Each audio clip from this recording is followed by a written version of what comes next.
The Las Vegas Raiders, one of the proudest franchises in NFL history, have officially hit rock bottom. And if you think this is just about one bad game or one bad coach, you're missing the entire picture. This team is broken from top to bottom, structurally, philosophically, and emotionally. What we witnessed against Kansas City wasn't just a loss. It was an expose of everything that's wrong with the Raiders.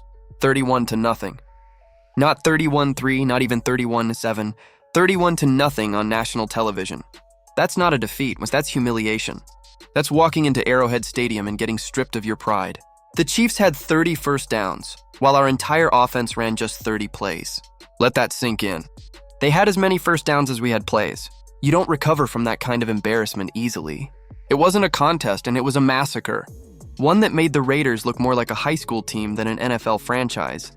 And yet, after the game, head coach Pete Carroll stood in front of the cameras and told us that getting Ashton Gentry the ball was part of the game plan.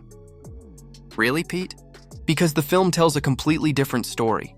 First play of the game, Gentry gets the ball, 1 carry. After that, pass, and more passes. The score was still tied at 0.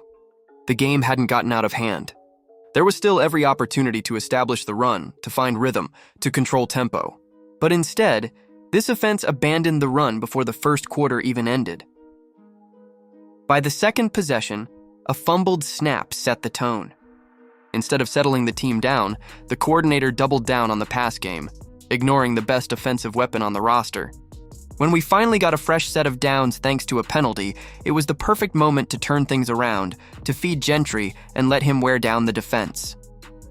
But no, 3 straight passes. 0 yards. 2 yards. 6 yards. Punt. And yet Carroll tells the media that running the ball was part of the plan? Fans aren't blind. They see what's happening. What we saw on the field wasn't execution failure, it was arrogance. It was a coordinator doing whatever he wanted regardless of what worked. And that coordinator, ladies and gentlemen, is Chip Kelly. Now, this is where it gets really insane. Pete Carroll built his entire legacy on physical football. Smash mouth, ground and pound, hard-nosed defense. That's what made him who he is. So why in the world would he bring in Chip Kelly, the complete philosophical opposite? Kelly wants speed, tempo, bubble screens, and finesse. His entire offensive philosophy is built on spreading the field horizontally, while Carroll's is about imposing your will vertically. It's oil and water. And we're seeing that clash every single Sunday. Kelly has this obsession with proving that his system still works in the NFL, even though history says otherwise. Philadelphia ran him out. San Francisco couldn't get rid of him fast enough. UCLA let him go after years of mediocrity. Yet somehow, he lands in Vegas as the highest-paid offensive coordinator in football, still calling the same plays that have failed everywhere else. He's turned this offense into a glorified college experiment, and it's killing the Raiders. Just look at how he's treating his players. Jackson Powers Johnson, a first-round pick and one of the most promising young linemen in the league, gets benched after one rough game against an elite defensive tackle. No competition, no chance to bounce back, just benched. For Jordan Meredith, who can't even snap the ball cleanly. On quarterback sneaks, he's getting blown back like he's on skates. Yet Kelly praises him for being smaller and more athletic. Athletic? The guy can't even handle a basic snap exchange. That's not athleticism, that's incompetence, and it doesn't stop there. Kelly's been meddling with Gentry's stance, forcing him to abandon his natural running posture, the same stance that made him dangerous in college. When Gentry finally switched back, his production spiked. So what does Kelly do? Cuts his touches even further. 4 carries in the first half. 1 carry in the first quarter. This is a running back who should be touching the ball 20-25 times per game, not sitting on the sidelines watching failed passing plays unravel. Then there's Geno Smith. Nobody's saying Geno's been elite. He's struggled, leading the league in interceptions and throwing just 67 yards against Kansas City. But even that's not the full story. Geno has strengths, deep throws, play action, improvisation. Yet Kelly's got him running a dink-and-dunk offense, forcing short, congested passes into tight coverage. It's like watching someone take a Ferrari and drive it in first gear. Kelly isn't playing to his quarterback's strengths. He's forcing Geno to fit into a broken system that's never worked anywhere. And through it all, Pete Carroll stands there and watches. He's not stepping in. He's not correcting it. He's letting Kelly run the offense unchecked while focusing on the defense. But the problem is the defense can't function when the offense can't stay on the field. You can't ask your defense to survive when the offense runs 30 plays in an entire game. By halftime, the defense is gassed, demoralized, and beaten down. Yet Carroll walks into press conferences and protects Kelly, defending the system, contradicting his own film, and doubling down on blind loyalty. Loyalty is admirable, but loyalty to failure is negligence. But let's be honest here. Pete Carroll and Chip Kelly are only symptoms. The real disease sits at the top of the organization. Mark Davis, 6 different regimes in 6 years. Think about that. Reggie McKenzie, John Gruden and Mike Mayock, Ziegler and McDaniels, Klesko and Pierce. Now Spatek and Carroll, every time the Raiders hit rock bottom, Davis promises a rebuild, and every rebuild ends with the same collapse.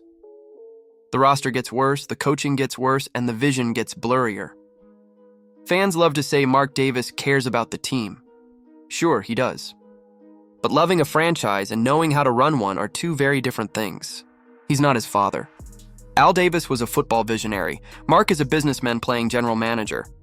He's obsessed with names, not results. He builds stadiums, not Super Bowls. He signs legends to sell tickets, not leaders to change cultures. Tom Brady's minority ownership? That's not about football, that's branding. Brady's here to grow his business empire, not to fix this roster. If he wanted to make a football impact, he would have used his influence to land Shedeur Sanders when he had the chance. Instead, the team passed. The same team that's now sitting at 2-5 with no direction, no leadership, and no accountability. Behind the scenes, the dysfunction runs deep. Missed meetings, finger-pointing, coaches bickering, everyone looking over their shoulder instead of looking forward. Pete Carroll even admitted he was surprised they weren't further along. The rest of us weren't. We saw this coming. Injuries, weak offensive line, no receiver depth, overhyped expectations. It was all there from day one. Yet somehow the organization sold fans on the fantasy of 10 wins. Now the reality has hit. This team is broken. The Raiders aren't just losing games. They're losing their identity. The fans deserve honesty. They deserve leadership that can admit mistakes and fix them. But as long as Mark Davis keeps chasing headlines instead of building foundations, it won't matter who the coach or quarterback is. This team will keep collapsing under the same weight: ego, confusion, and a lack of direction. So where do the Raiders go from here? Do they fire Pete Carroll and start over again? Do they dump Chip Kelly and hope another offensive mind can fix a broken roster? Or do they finally look in the mirror and admit that the problem starts at the top? Because until that happens, nothing will change. The names will change, the jerseys will change, but the pain, that gut-wrenching familiar pain of watching this team implode, will stay the same. The Raiders aren't just losing games, they're losing themselves.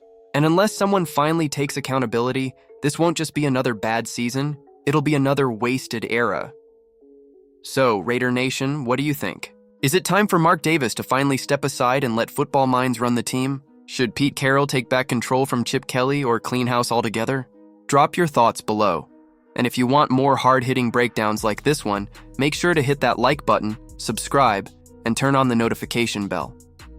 Because trust me, the story of this team is far from over, and we're going to be right here for every twist and turn of it.